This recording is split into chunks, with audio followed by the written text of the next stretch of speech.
Hey, care partners. Teresa Youngstrom here, Memory Care with Teresa Youngstrom. We got another great story for you today, full of stories. When you've interacted with so many individuals and then you get these great stories and you learn so much. So I hope you don't mind a good story. And today we're going to talk about Mary Ann and just the great ideas that I don't know, I can't say that was my great ideas. It was just an idea, and we tried something. We tried something different. And so you're going to have to hang on and get to the end to learn a little bit about what we did to help her adjust into her transition into the memory care unit. And so this is really specifically great for care partners that work in communities because I know that sometimes, you find out you've got 7 patients and you got to do XYZ and you have this amount of time to do XYZ. I was a director of one of those. And I know that then you're overwhelmed. You barely have time to know their name, much less that they were an executive director at whatever company and that he does or does not have awareness of his situation and his dementia because it's going to change your whole care plan. So there are better ways to do it. And I hope that you'll listen to this great story about Mary Ann and learn a few things on how if we can just help, just make a few changes, just accommodate. I mean, just like with last week, with our gentleman figuring out he was a veteran and figuring out that he thought he was in a prison camp. So if you haven't watched that one, go back and listen to last week's story because that was just incredible what we learned about what he was thinking and what his behavior was a result of. And so this today, it was a game changer, and it changed everything for Marianne.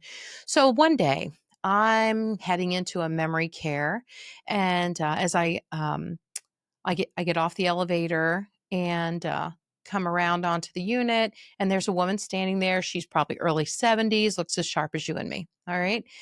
That's a challenging thing with a lot of these brain changes is that it's not like, the cast on the leg or, the arm in the sling or the black eye. It's not as it's not, people don't always see it. And there are pros and cons to that. But anyway, this woman said to me, "Do you know where the elevator is?" And I said, "Well, I don't work here, but let me figure it out." And the reason I responded like that is because I really didn't know who she was. Was she a resident? Was she someone looking to leave? Was she exit seeking? Because this particular memory care unit had been an assisted living floor, and they changed it up because they needed a memory care in this place. Okay, so you have these two great big beautiful elevators that would come up, and it was in the center of this place. So you get off the elevator, you've got the dining room over here and the activity room out there, and you've got this big common area over here and beyond that, and then you've got bedrooms this way and that with great big long, very very very long halls. um, and so what they did was, because the elevator was at the central location, they built a room around the elevator, kind of like a facade, so that the residents weren't constantly being tempted to try and get on that elevator and leave the unit. So um, I wasn't sure I should tell her the way to, get off that unit because I didn't know who she was. And so I did find out that, because here's how it worked. If there was a doorbell and you press the doorbell in a certain location, if you need someone to come let you into that room, so then you can access the elevator, and then there was still a code. So they had some good things in place for safety. But and then when you came up on the elevator, you were in this little room and there were some instructions, and it said to push the doorbell and wait for someone to let you in. And what they would do is they would let you in on whatever side was less populated with the residents. So if the residents were all in the dining room, they'd let you in on the living room common area on the other side. So there were two doors when you came up on this elevator. I thought it was a pretty decent plan. And so, but there was a system and I wasn't sure. So good news, I hesitated. And so I went to their executive director and I said, "Hey, the lady over by the door, um, she was asking me where the elevator was." I said, "Is she one of yours?" And she said, "Yeah, brand new." She said, "She's driving us crazy." And I thought, "Oh, I hate to hear that. Driving us crazy because she just wants to get out of here and she keeps trying to find the elevator." And she said, it's just getting so frustrating." And I said, "Oh, I'm sorry about that." I said, "Well, I know she's asking people that come up how to get out of here. So I went on about my day. I wasn't there to see her. I was there to see another woman. So about a week goes by and I come back and I come onto that unit and there she is again. There's Marianne. Now Marianne has a whole entourage. Marianne is pushing a woman in a wheelchair, and she's got someone on a walker, and she's got several folks with canes or just kind of following behind. She is the ringleader. And as I walked past, I just said hi. And as I walked past, I heard the doorbell. So someone was inside the room, had come up on the elevator and needed to be let in onto the unit. And when the doorbell rang, Marianne says, "Did you hear it? There's a way out of here." Oh my goodness. So let's stop right there and talk about that. So isn't it interesting that with this particular diagnosis, with different types of dementia, you know what? Your whole brain isn't affected, especially early on. And so she had a lot going on. And you know what I found out? She had been a seasoned registered nurse. We had that in common. And so she had gathered her peeps and she was going to help them get out of there because she wasn't happy. And she'd been there a week now and she wasn't happy. And so I ran into the executive director and I said, "Oh, Marianne's by the door and looks like she's got a whole army of folks trying to find the exit." And she goes, "We're about to kick her out. We just can't, we don't have time for this." And I just exhaled and I said, um, "Can I try something?" Because I just think we these are people, they're individuals, and can we create a care plan that accommodates each individual? Why not? Why not? Like we did with our gentleman last week who thought he was in a prison, Nazi prison camp. And then we turned things around and treated him like the honored veteran that he was and made him, and they were proud of him and they had reverence to him and saluted him. How cool is that? So with this particular lady, I said, "I don't know if this will work." And I really didn't. It was a long shot. And I said, "Can I get a clipboard, some paper, a pen?" And I drew some lines on this piece of paper and across and down and went over to Marianne. Of course, approach from the front. Approach from the front. You guys have heard me say that enough. We approach from the front so we don't startle somebody. You startle someone, you come in from the back or the side and you startle them. Okay, you've probably ruined the chances of you having a good interaction with them, or especially if you need them to do something with you. So approach from the front. Teepa Snow says, take that 1 to 2 minute and just make a good physical, approach and see if we can make a positive physical approach, right? PPA. And so I approached from the front. "Hey, Marianne, Teresa the nurse. So great to meet you. I heard you're a nurse, a seasoned registered nurse like me." And she said, "That's right." And she kind of stood up a little taller. And of course, she had her entourage, right? And I said, um, "I need a favor. I don't know if you'll be willing, but I really need your help." I said, "We're short today. We're short staffed." And I said, "There's this one issue with the clipboard that we're falling behind on and we're not getting this done." And I said, "What I need is for someone to take charge of the clipboard. And if you could just go around and put check marks on the clipboard. And, I trust as a seasoned registered nurse, I trust that your checks will be appropriate. Nobody's going to question that. With your years of experience, my goodness." And I said, "But if you could be the person in charge of putting check marks um, on this clipboard." And I had names down the left side column and then just lots of blocks where she could put check marks. And I showed it to her and I handed off the clipboard and she immediately took that and she turned around and left her entourage and she walked into the common area. We were just kind of amazed. And she walked up to a person who was in a recliner, sound asleep. And she didn't say a word. She walked up close and she kind of looked down at them, gave them a quick assessment, put a check mark, and went on to the next resident. Oh my, somebody's found some purpose. Okay, not rocket science. Just an idea. Can we give her a job that fits into her life experiences? She was a seasoned registered nurse. To give her a nursing type job, although it really putting checks on the board, is how you worded it. But anyway, she accepted the responsibility and she went off and she was doing check marks. I followed up with the executive director and she said, "Wow." She said, "Well, what I can tell you is She has the clipboard with her 24/7 at meal times, at activity times. She's got her clipboard. And I said, okay.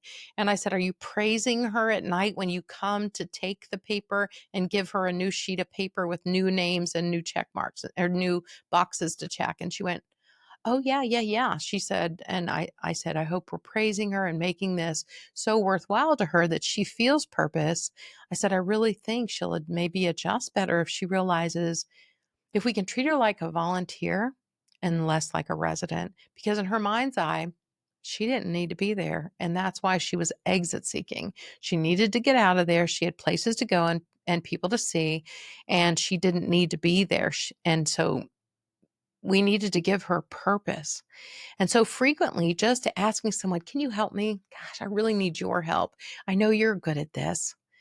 Guys, it's not rocket science. And so they said that after about 2 weeks, she started to leave the clipboard behind in the dining room or leave it behind in the activity room.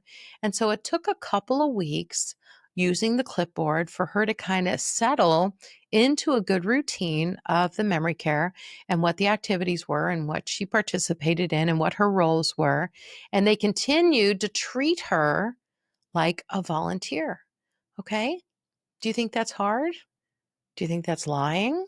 Um, I think we're just trying to utilize what's still working well in the brain. I mean, I had a physician one time at a family call and say, oh my gosh, you're not going to believe what happened. Um, the, the daughter was with the parents and got the diagnosis. The parents both had early onset. And immediately within 30 days sold their house, put them in a community, sold their cars. And they're flat miserable and flat mad about it. And they're thinking of getting an attorney to fight their daughter. And I said, oh, what a mess. But the daughter had been told at the doctor's office, they both have Alzheimer's. You better get your ducks in a row. And so what was she supposed to do? She lived out of town. She had 30 days leave, to try and make accommodations to get them safe.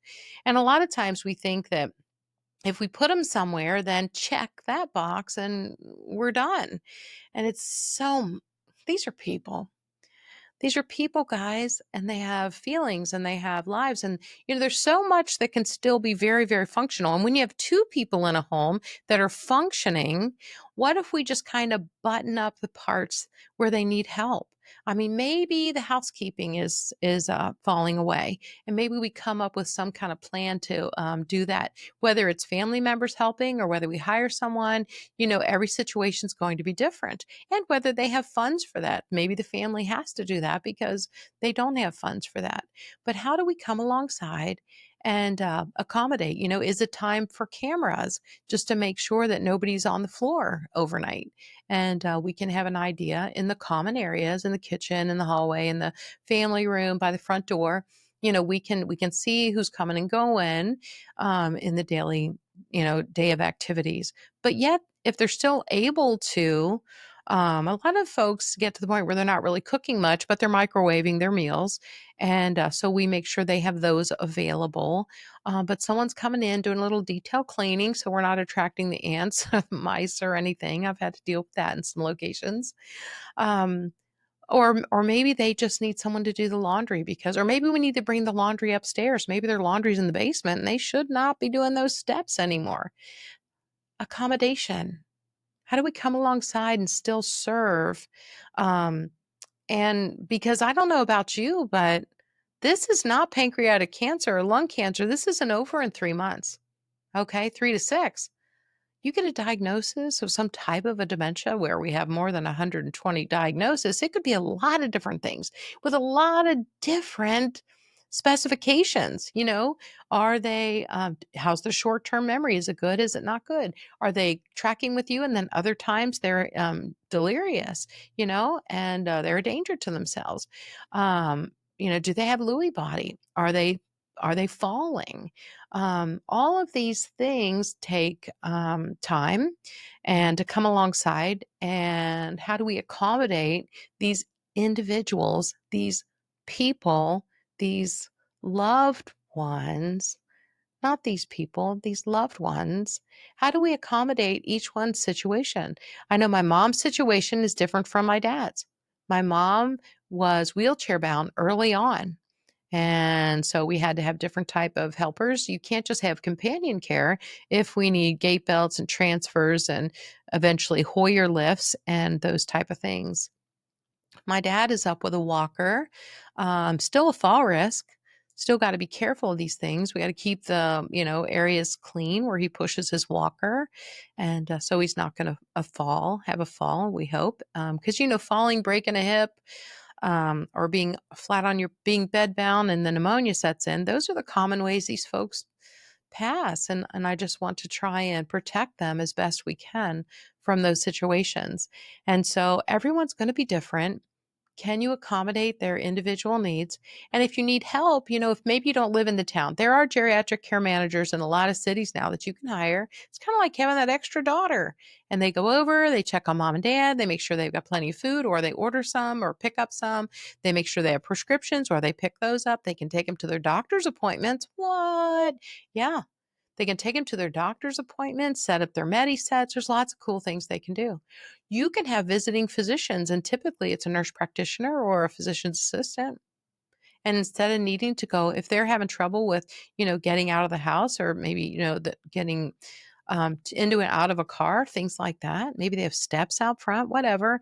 Maybe they qualify to have a visiting physician. We did that with my mom because she wasn't going to leave the house. But once a month, then it brought in a nurse practitioner, and she would sit with mom. She would review her medication. She'd check her ankles and look for any skin breakdown, watching her blood pressure, and checking all those things.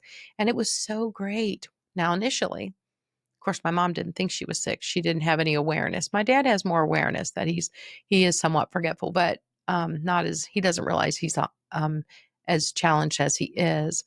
But for my mom, we didn't tell her initially what time the girl was coming, because she would have put her foot down about that and maybe not allowed them to come, because she didn't think she needed their blankety blank help. Just saying, that's anosognosia, right? The inability to see the deficit. And you need to know the difference. You need to know if the person you're caring for in this moment, are they tracking with you? Are they back in time?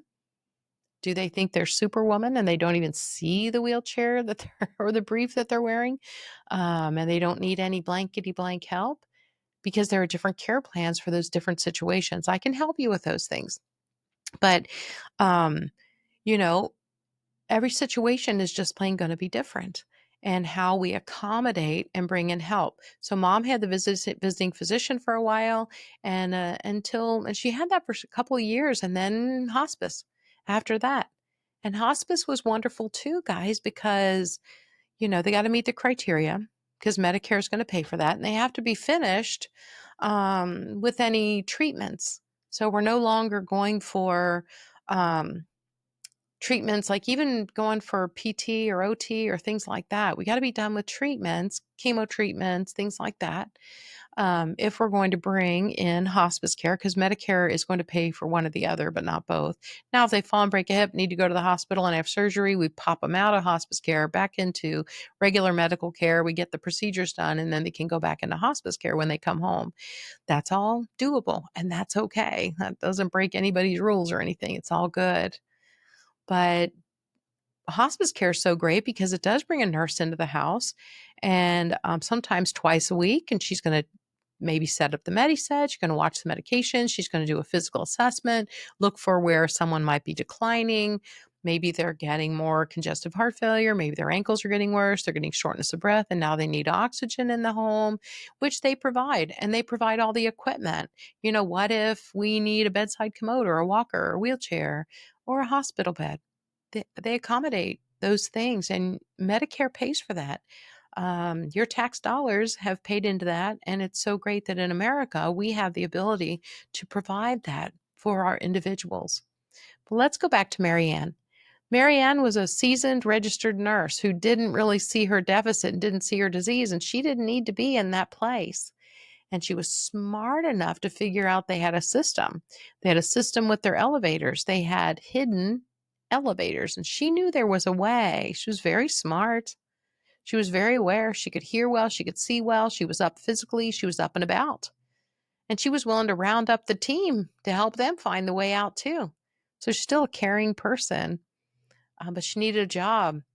So you can let them just annoy you and say they have behaviors and give them a 30-day and kick them out on their backside. But I think that's not good care. And I kind of resent that. I think we can try a little harder and learn more about these individuals. What did they do? What did they like? You see these words on my wall. That's kind of my encouragement wall. And it helps me stay on track to remember what's important. You can't see everything, but to help me remember what's important and what I need to focus on.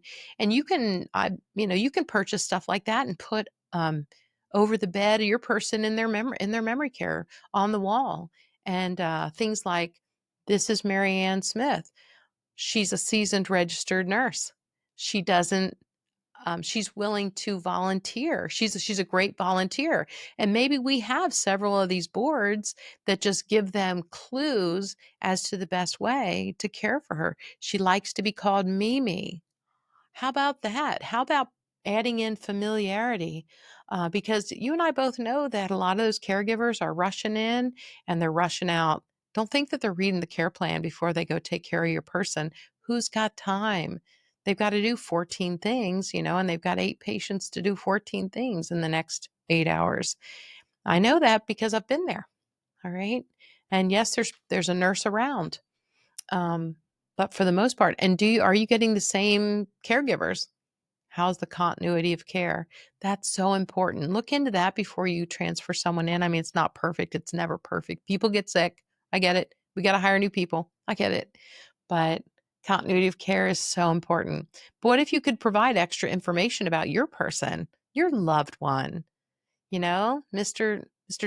Jonathan Howard Smith likes to be called Johnny, was the best mechanic in all of New Jersey, and and things that they could praise him about and take him back in time.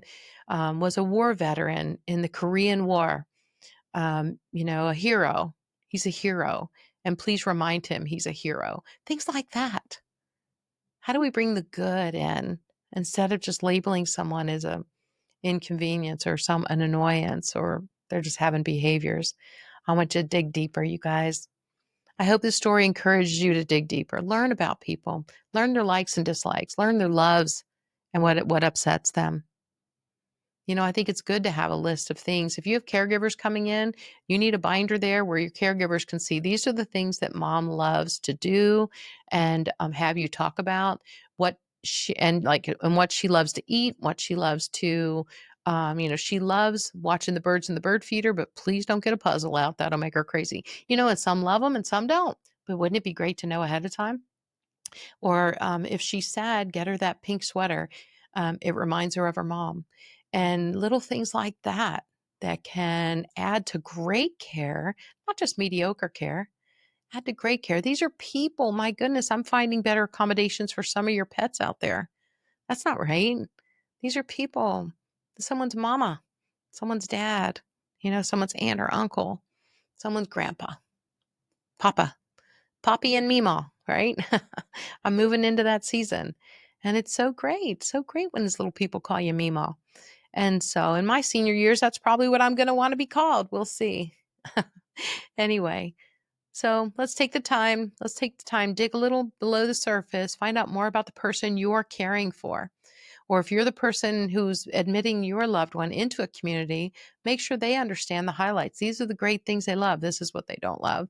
Can you get signs and put over their bed, that gives some information if your person's bedbound, and that would have some information as to how to relate to this person on a much more personal and a better level to bring them much more joy, and not just see them as an annoyance. Okay.